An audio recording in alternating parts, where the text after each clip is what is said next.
So speaking of old times, Dad, Mr. Martell, want to go back to the founding days of Kriete, 1951.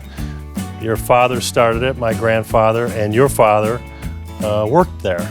So what was going on? How did that come to be? How did Kriete come to Milwaukee in 1951?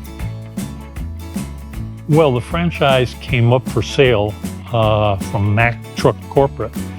And my dad worked for Mack Truck Corporate in New York City. And he was one of 2 or 3 people that applied. And he was granted the franchise. And I think it was like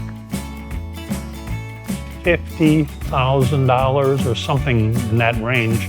And he borrowed, I know, $30,000 from Colonel Bessie, which was one of his close friends in the Army, and somehow came up with 10 grand of his own, and we owed 10 grand, and that's how we got it.